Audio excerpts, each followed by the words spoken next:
this is Kimberlea, and Yoga Snack is our bite-sized podcast where Robbie and I serve up nourishing discussions on yoga, astrology, nourishment, and mindset. We mix wisdom with personal experiences to serve up quick, insightful conversations that nourish your practice and add flavor to your daily life. Ready for a quick bite of wisdom? Let's dig in. Welcome to Yoga Snack. This episode, we are going to explore the third chakra known as Manipura Chakra. This is represented by the element fire. And you said this week, Robbie, what did you do in class? You were like, So I tricked everybody in my class. I said, we're going to not stand up during the class. And everybody rejoiced. I said, don't thank me yet because we're doing some core work today. So it wasn't all core work, but yeah. I mean, I guess in one way or another. Yeah. It was. Yeah. So the third chakra is located in the solar plexus, so it's above our belly button, and it being very much related to our willpower, our self-mastery. And also you can probably intuit it's our digestive system, that our digestive fire is the way that we take something in and we break it apart and we actually make something new, which is energy, right? When our digestive system's working well. And when we're digesting things well, our body has the food and the fuel that it needs in the appropriate amount to get done what we need to. And then it also has that intelligence of eliminating what's not helpful. And that also is a metaphor. Like, it's not just about digesting food, but it's like, how are we digesting our lives, and our mind needs to have that ability to digest events and circumstances. We also our emotional body needs to have that as well.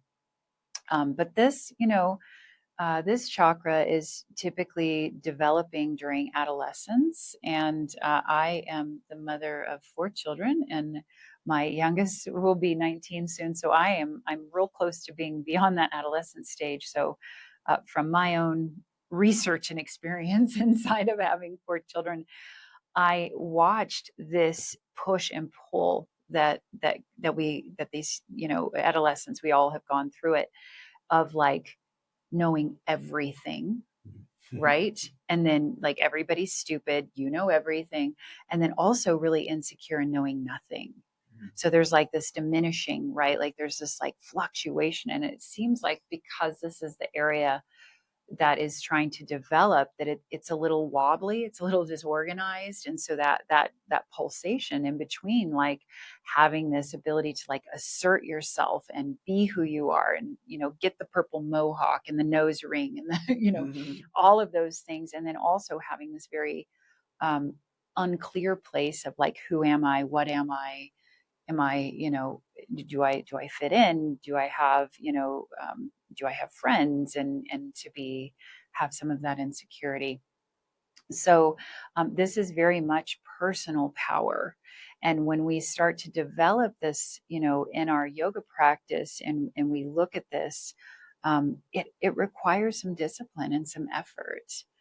We went last week, we talked about the water element. It was very much like going with the flow of life and going with, circumstances and creativity and fluidity, and all of that's necessary. But now we're in this fire element.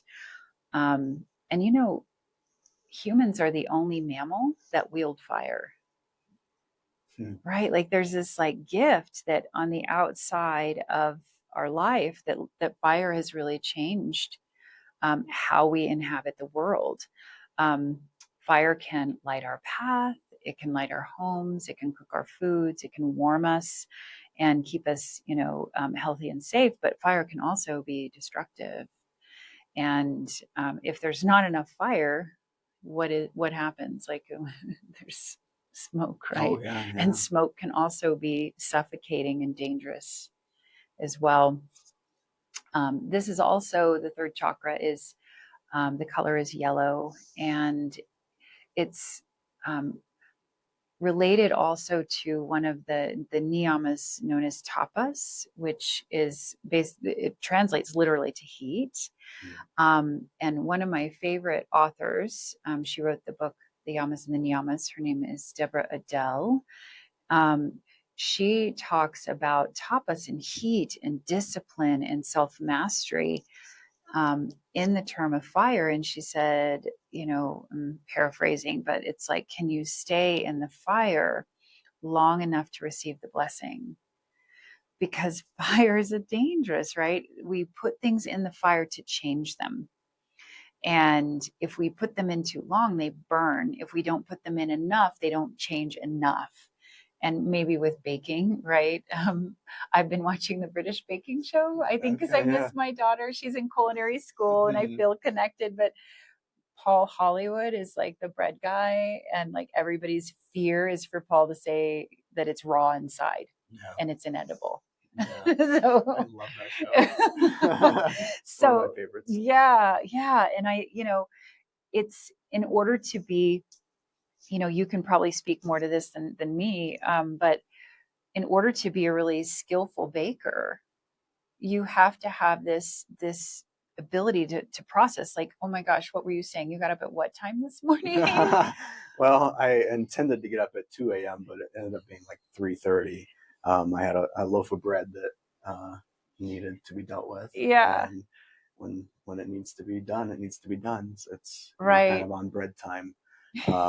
And it's a process that I have mapped out and made a mistake with my timing, but so it was my own issue.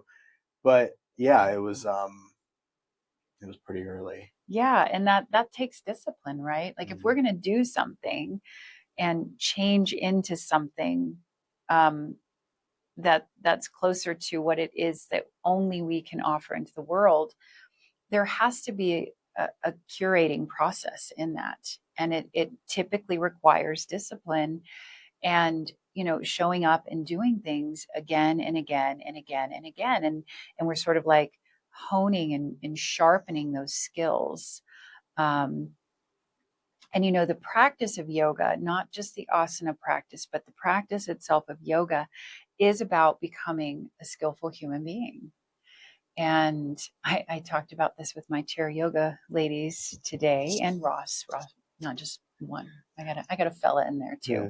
But we get to have such rich discussions. And I was saying, yoga really, this beautiful technology and practice is about becoming a skillful human, because life is going to happen whether you participate with it or not. Yeah. Like you're going to still breathe and your heart's going to beat until it doesn't. But yoga is an invitation into this skillful way of moving through the world. And with that, it takes discipline to really come in and hone yourself so that you can become somebody. And then next week, we'll talk about the fourth chakra, where basically the goal then is to give yourself away. But you can't give away yourself until there's this clarity. And I think too, this chakra, because it requires self-discipline and work, it's a tricky one, because if we overdo it, it's in our language. What do? Oh, all the time we overdo things. Yeah. And then what happens though, right? If there's a term in our society, we burn out. Oh, for sure. Right. Yeah. It's in our language. We burn out. Or we're burning the candle at both ends, is that the saying, Yeah. And eventually there's nothing else to burn. But it's learning to like feed the fire in different places of our life, the appropriate amount of fuel. Like if you're going to go be an endurance athlete, like you clearly are going to have to fuel yourself differently than if you are going to paddleboard, over the weekend. I mean, I love a good paddleboard and I'm not an endurance athlete. So, it's understanding that there is input that you need to put in. And you also then have to work on saying no to things because that's that elimination. Like you're saying yes to something, but you also have to say no to a lot of other things. And that's, like my yoga practice. I wake up and I practice every morning on my mat. And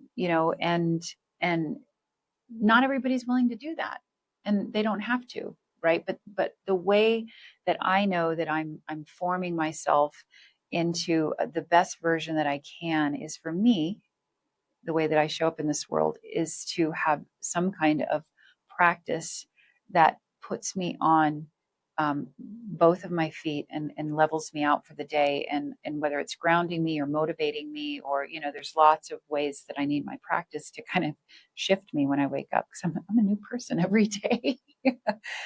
But that discipline is something that I rely on. But I'll tell you, for about 10 years, I had a 1 hour, a very, like a power vinyasa type home practice. And my practice is not that anymore. I still practice every morning, but it's changed. And that's the thing. Like, if I was going to keep practicing like that, I would probably injure myself now, and it doesn't mean I don't challenge myself now, but it was necessary to change me, to change the way that I moved through the world, to change my mind, to change my body, to change even, I think, my heart, to show up and do something every single day, over and over and over and over again. And then once that change occurs, I don't even think it's change, I think it's transformation. Once that transformation happens, there's no going back. Iyengar, BKS Iyengar, he says something about, change versus transformation. And we're changing, we're changing. But then there comes a point where we are no longer who we were before. And there's just no going back. Mm-hmm. And that's, I think, what that period of my life needed to be, because I had to really apply that discipline of showing up. I had 4 small kids at home, and if I wasn't going to choose myself first thing in the morning, my life was going to fall apart, and I was never going to choose myself. And that was the way of me showing up for myself every single day. And that needed to occur. And so that discipline for everybody is going to look different, right? And it's discipline in every aspect of our life. It's finances, it's relationships, it's friendships, it's our work, it's our job, it's our self-development, and yoga is my modality for self-development. And that's what I've really leaned into for that, because I think that there's a structure that it offers us and some clarity. And so being able to take something and apply heat or friction to it transforms it. I mean, dough, right? You have dough, and I know we're not supposed to eat it raw, but it's probably still fine and delicious in some ways. But guess it depends on what type of dough. Say more. I don't know, like you want to eat like raw bread dough, but like raw cookie dough. Okay, all right. That's another story. Yeah, indeed. But it's like applying that heat to it. All of a sudden, it turns into something new. Mm. And when we're at that place of being transformed, it's like we then start to really get clear about who we are and what we have to offer in this world. So I'm not trying to be someone's accountant. I don't think you want me to try to be your accountant. Or your esthetician or your dietitian, for that matter. Like that's not my gift. My gift is, through teaching yoga and this practice and philosophy and teaching and self-development and providing people hopefully with inspiration. And I'm a teacher. Like that is literally my dharma, my duty in this life, is what I've gotten very clear about. And it's, I think here sometimes we get confused because we'll get imposter syndrome. This is, I think, a big, issue in this area. I still get imposter syndrome. but it's this wavering inside of ourselves, like, who am I? And when we're not sure, oh my goodness. And what's even, I think, harder and more heartbreaking is when we don't even care. Like, there's sort of this numbing of just going through the motion and just doing the things. And it doesn't mean your career has to be based around this. I want to be really clear about that. Like, we can just, I think I'm a better human being because of my yoga practice. I don't know that I was always kind. I don't know that I was as generous as I am now, or as thoughtful or careful about the way I speak, or, so I think it's just learning to really truly become yourself in a powerful way. And that takes hard stuff, and hard is good. Mm-hmm. And um, in the yoga practice, in the physical asana practice, we were chatting a little bit ago, um, before we started. Like, you can do things like, belly back bends. That's great for digestion. Twisting is great for this chakra. But the one thing, like what you did with your class, is core work. And who loves core work? Like, nobody. Okay, there's one person that I've met that loves core work. Her name's Linda. She's listening. I want her to know, because she's always like, I love core work. And I'm like, you're crazy. But I love you. And I love that she loves core work. But we all know it's good for us, right? And um, I think core work, and I see when I'm teaching a class, when we're sort of focusing on that, or I'm trying to teach that so that it's functional. I watch, like, how quickly people start to, like, doubt themselves, and like that terror and panic of, like, oh my God, this is hard. I'm not good enough. She's so mean. Why me? And we end up in because it reveals to us, right, this intensity, because fire has that intensity to it, and to be able to stay in the fire long enough to receive the blessing, um, takes discernment too, because there are, individuals then too, who I think are probably rewarded in our society, that just go all in all the time and are exhausted. And then we're left with nothing to offer. We don't know who we are, and we're doing things for, so many other people, or for the accolades. Um, and this is our ego. This is our ego. And I hear people say ego death, and I have people ask me about this all the time, and I'm like, maybe it's a moment that happens, and it's good to be in those places of understanding our smallness inside of this bigness, and to release our ego momentarily. But we need an ego to be human and to be here on earth. And I always think of it, as like a thread in a really beautiful tapestry. And without your individual thread, your very unique thread that has its own texture, its own color, its own quality, woven into the tapestry in just the right way, the tapestry then is incomplete. But that it's truly your obligation, right, as a human being, to really truly become yourself.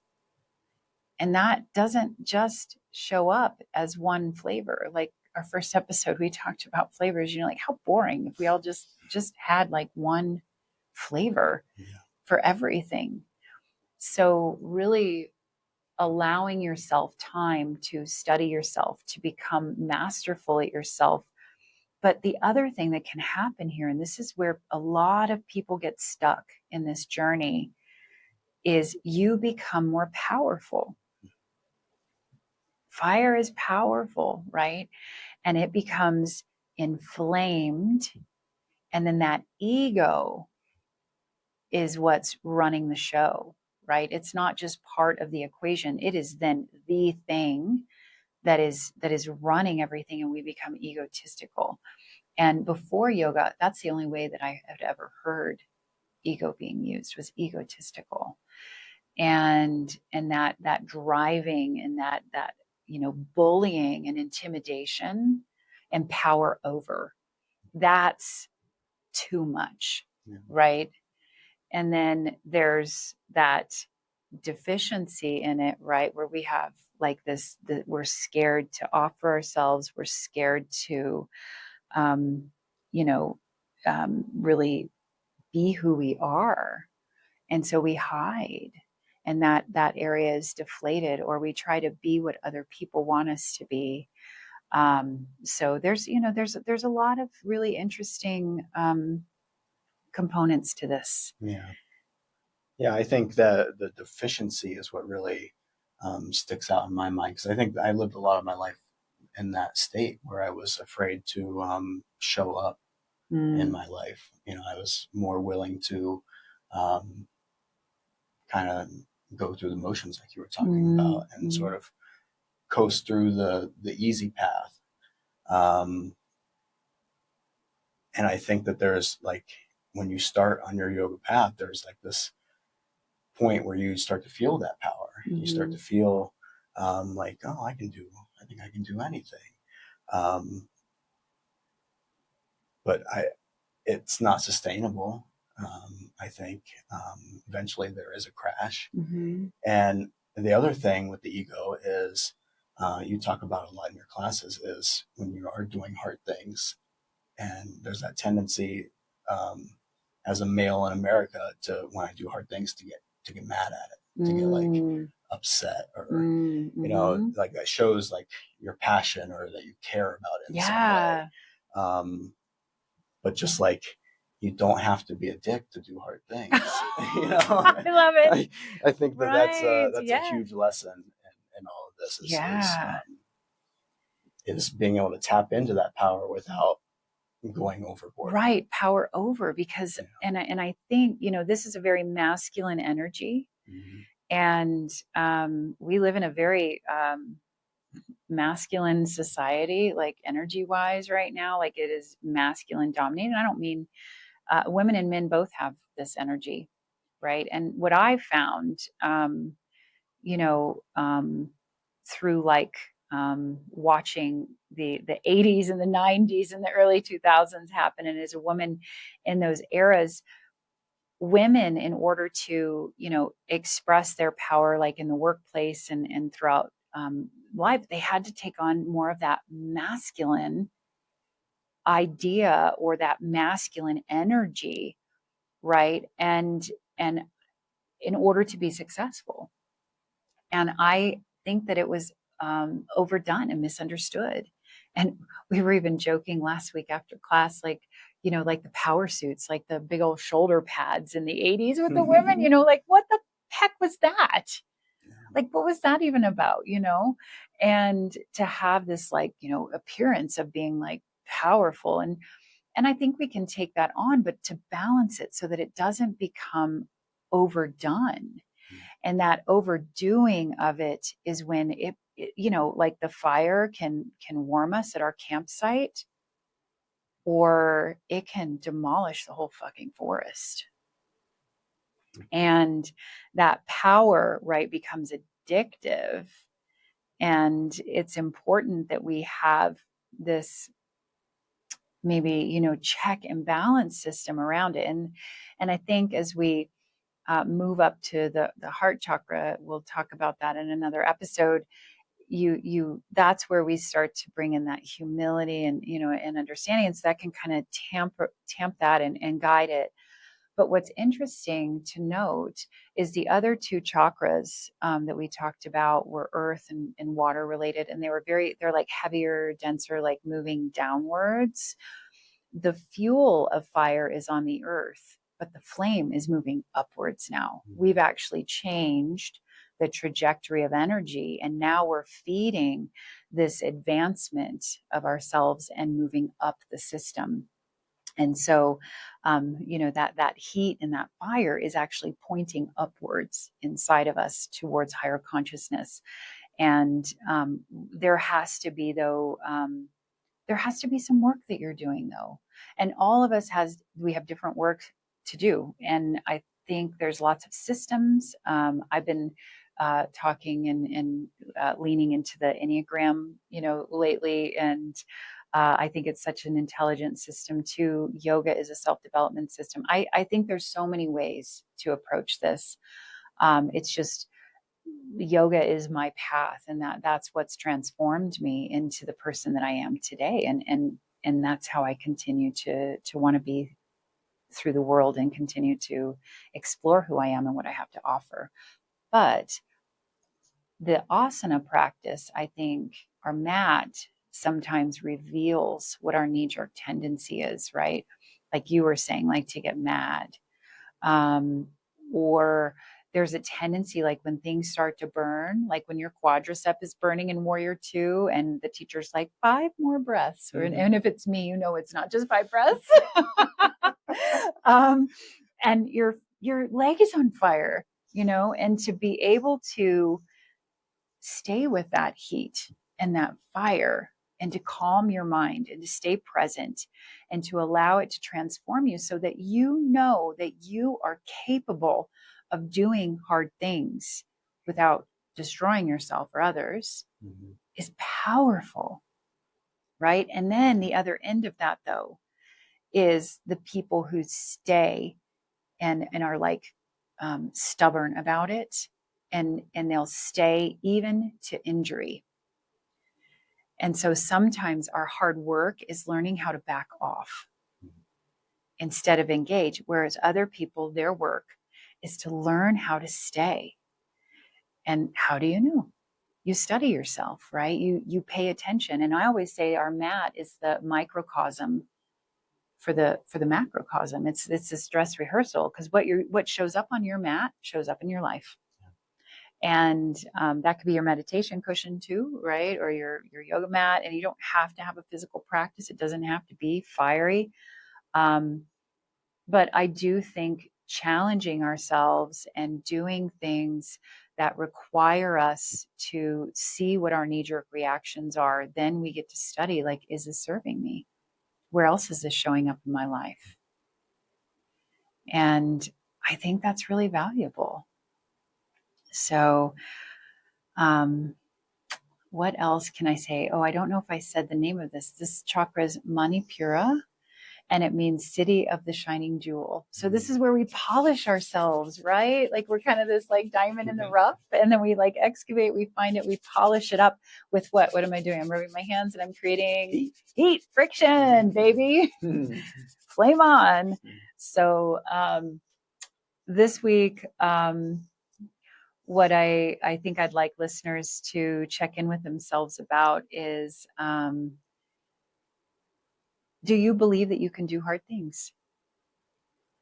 And when things get hard, right? Not that we're always welcoming our life to be hard, but let's just be real, right? Like if you don't know that life is hard yet, like I'm not sure you're paying attention at all.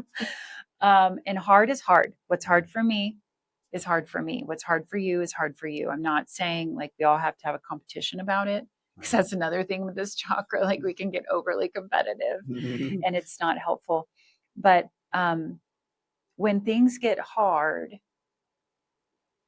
what is your deep, honest, knee-jerk reaction? And is that something that serves you? And is it something that you could look closer at and start to examine and create some discipline around, whether it's, gosh, even your sleep schedule, right? Or your food schedule or your movement schedule. I shared with Robbie, I've been in front of my computer all week, and I'm like, my eyes are suffering because of it. And I know I need to be more disciplined and get up and take breaks and look at the sky, not my computer. And that's hard to do because I have a tendency to just like dig in. And I have to really be more disciplined about pulling back and letting go of some of this stuff. So it's an interesting little nuanced dance, right? That we're going to do our whole life. But gosh, I think there's nothing more rewarding or important that we do is really examine, like, how do we start to show up as our best version more often? Not perfect, right? Not perfect, but our best flavor, our best version. So, and then, we talked about this being related to the digestive system. And so I think too, we want to leave everybody with some digestive stimulants, we'll say, Yeah. or to get things working and churning. Well, so will you share what we talked about earlier when you? Yeah. So, the whole Manipura chakra is all about digestion, like we talked about, and it's important to start your digestion early in the day. That way, you're set up for all the food and stuff you eat. So I do that in the mornings by drinking a ginger tea, Okay. and there are plenty of ginger, in a packet, and I like it a little extra spicy.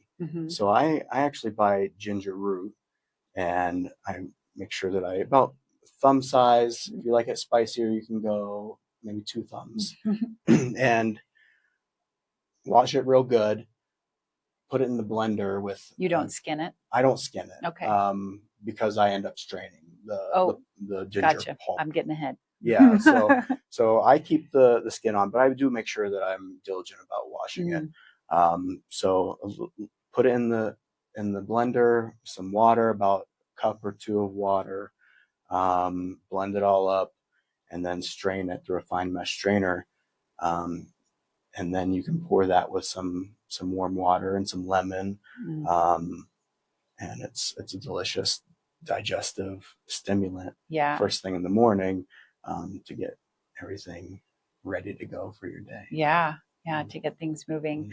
I have a tea that I'll do in the change of the seasons for a couple weeks in the morning, and it's half a lemon and a tablespoon of apple cider vinegar and a dash of cayenne and some warm water. And you drink that, and then you follow it up with like 8 ounces of just water. I like room temperature water, but after that, same thing, as it gets the digestive juices flowing, because when we sleep, right, our body is supposed to be resting, and things are going to be sluggish and slow. And then to stoke that fire first thing in the morning and to get those digestive juices flowing and to clear out your system, it's also this there's less sluggishness inside. And because we know the inside isn't just our guts, we have all of these other things like our mind and our emotions. I think too, over the night, our body is digesting our day that we just had, in our life that we've had. And so that mental sluggishness and that emotional sluggishness, like the things that we've been able to process and deal with during sleep, I think too, being able to wash and rinse that out of us first thing in the morning is really a great overall, ritual, I guess. So what else? Is that it?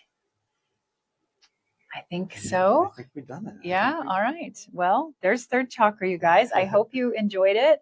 We're going to talk about all the chakras eventually, and we'd love to hear from you, what you think about everything. If you have any questions or suggestions, and we've just been having a lot of fun sharing this with you. So get your digestive systems running, and remember that you can do hard things, and really kindly study yourself and look closely, because we need you. We need you, your unique version of yourself that nobody else can do in this world. You're necessary and you're needed. So thank you guys for listening, and we'll hopefully see you next week. See ya.